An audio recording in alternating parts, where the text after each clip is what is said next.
les mandats de l'évangélisation. Ce message doit interpeller chaque croyant en Jésus-Christ, qu'il est sauvé pour sauver une autre personne, qu'il a été racheté pour être un moyen de rachat pour une autre personne.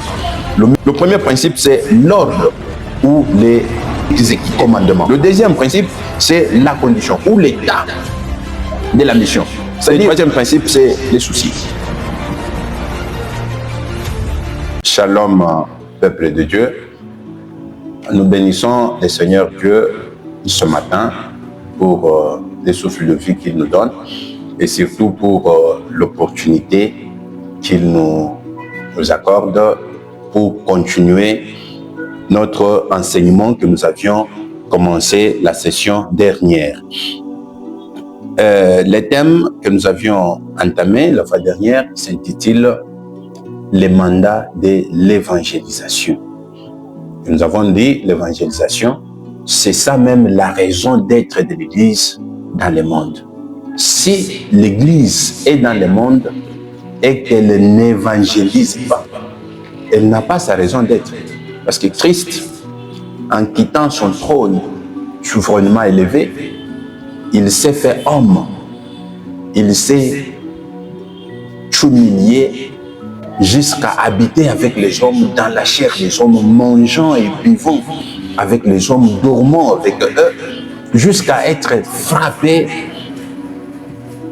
jusqu'à être humilié par les hommes. C'était en vue de gagner les âmes. Et ayant formé l'Église, il a confié à l'Église ce mandat de continuer à gagner les âmes au moyen de la proclamation de la bonne nouvelle. C'est pourquoi nous avons dit, ceci doit être un rappel, où ce message doit interpeller chaque croyant en Jésus-Christ, qu'il est sauvé pour sauver une autre personne, qu'il a été racheté pour être un moyen de rachat pour une autre personne. Le message que tu as déjà reçu, tu ne dois pas le garder pour toi-même, mais tu dois chercher à apporter ce message à une autre personne qui ne l'a pas encore reçu, qui ne l'a pas encore écouté, afin que lui aussi n'ait pas à se justifier ce jour-là devant le jugement de Dieu, disant « Je n'avais jamais entendu parler de Christ ».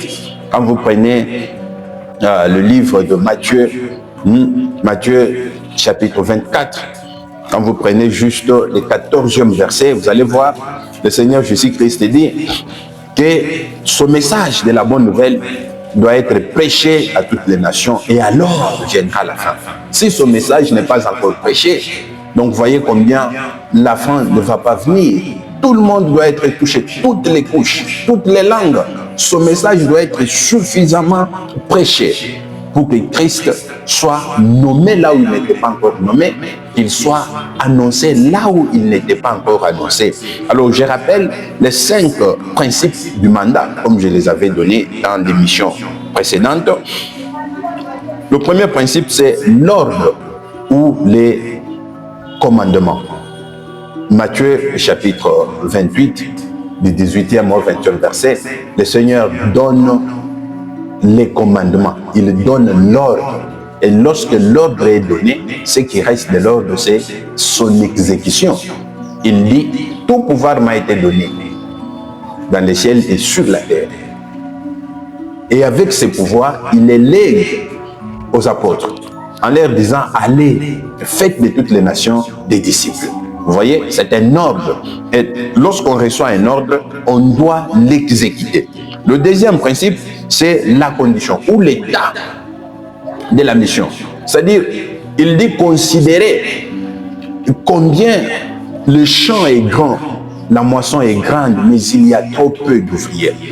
Priez au Père. Ah, il y a un secret avec la prière. Lorsqu'on ne priait pas, c'est-à-dire le Seigneur s'est dit, mais ceux qui ont déjà cru, ils semblent être encore dans un sommeil, ils dorment, ne veulent pas se réveiller. Nous devons nous réveiller dans la vie de la prière. faire d'intenses prières, demandant à Dieu à ce qu'il puisse envoyer encore et encore dans son champ des ouvriers, c'est-à-dire les proclamateurs de l'évangile. Il marche avec l'évangile, il l'annonce avec force et il nomme Christ là où il n'est pas encore nommé, ce qui est important. Le troisième principe, c'est les soucis. On doit avoir des soucis pour les âmes qui se perdent, qui se meurent dans le péché tout autour de nous.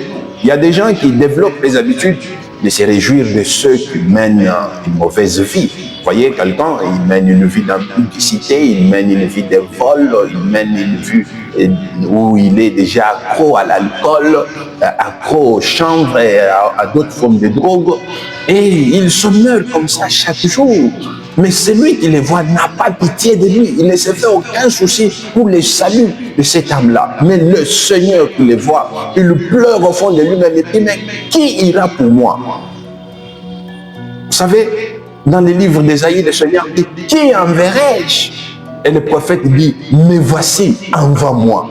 Est-ce que nous ne pouvons pas dire comme le prophète aujourd'hui? Nous ne pouvons pas dire, Seigneur, nous voici, envoie-nous.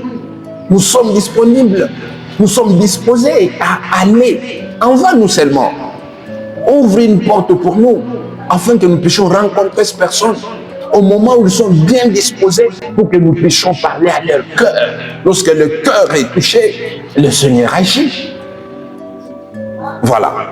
Le quatrième principe, avant le dernier, c'était la concurrence. Nous devons en fait travailler pour que chacun soit dans le champ qui avait été préparé pour lui. L'apôtre Paul dit, je ne me contenterai pas, je ne me glorifierai pas de l'œuvre des autres, mais je dois être dans mon territoire ministériel. Où êtes-vous? Est-ce que vous êtes vraiment dans votre territoire ministériel? Si vous n'y êtes pas, demandez au Seigneur que vous soyez dans votre territoire ministériel. Il y a des ministères que le Seigneur a déjà établis et les autres aussi sont censés travailler dans les ministères qui sont déjà établis. Je vais vous donner là un exemple. Le Seigneur appelle ses serviteurs parce qu'il voulait aller en voyage. En appelant les serviteurs, il donne au premier 5 talents. Au deuxième, il donne 2 talents. Au troisième, il donne 1 talent. Puis il leur dit, faites-les fructifier.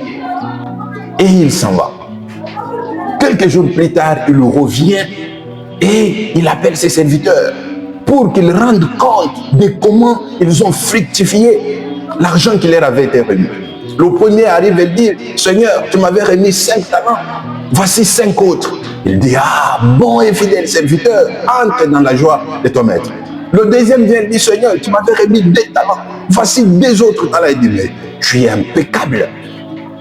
Entre dans la joie de ton Seigneur. Mais seulement il ne dit pas bon et fidèle serviteur comme il l'a dit au premier. Vous allez comprendre que la capacité du premier s'éloigne de loin de la capacité du deuxième. Mais tous entrent dans la gloire du Seigneur. Mais le troisième, quand il s'approche, il dit, je savais que tu es un mauvais maître. Tu moissonnes là où tu n'as pas semé et tu récoltes ce qui ne t'appartient pas. Ta mine est là, je l'avais cachée sous terre. Vous savez, la reproche qu'on lui fait, on dit, tu es méchant serviteur. Tu aurais pris cet argent et le déposé à la banque. J'aurais retiré mon argent avec un intérêt. Waouh!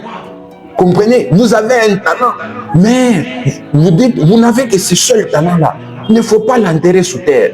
Allez avec ce talent dans un autre ministère. Donc un ministère qui est béni, un ministère qui est prospère. Allez-y avec votre talent, investir dans ce ministère-là. Tu dis, moi, je n'ai que le seul don que j'ai ici. Mais c'est important. Amène-le à la banque. Donc, la banque, c'est un ministère qui est prospère, un ministère qui est déjà béni. Allez-y avec votre talent. Déposez-la. Le Seigneur vous payera. Ce qui est très important. Et le dernier, c'est comment accomplir le mandat. L'accomplissement, en fait, tout le monde doit être engagé, toute l'Église doit être engagée pour accomplir le mandat. Si nous ne nous engageons pas, en fait, nous retardons la venue de notre Seigneur Jésus-Christ. Engageons-nous comme un seul homme. Annonçons ce message d'un cœur vif, que les gens l'écoutent, que les gens l'entendent et qu'ils l'acceptent. C'est le Seigneur lui-même qui attire les gens vers nous. Il les appelle de partout, il les prépare. L'apôtre Paul dit, ceux qui étaient préparés pour croire à notre message, ils ont cru. Combien attendent que tu parles afin qu'ils croient? Si tu ne parles pas, ils continueront à t'attendre. Alors ne les envoie pas dans l'affaire. Accepte d'aller vers eux, sors et reçois-les pour la gloire du Seigneur. Et alors, le thème qui suit, c'est comment maintenant accomplir le mandat. Nous allons développer 3 points importants dans l'émission qui suit. Que Dieu vous bénisse. Réalisé par Memoranda Marketing.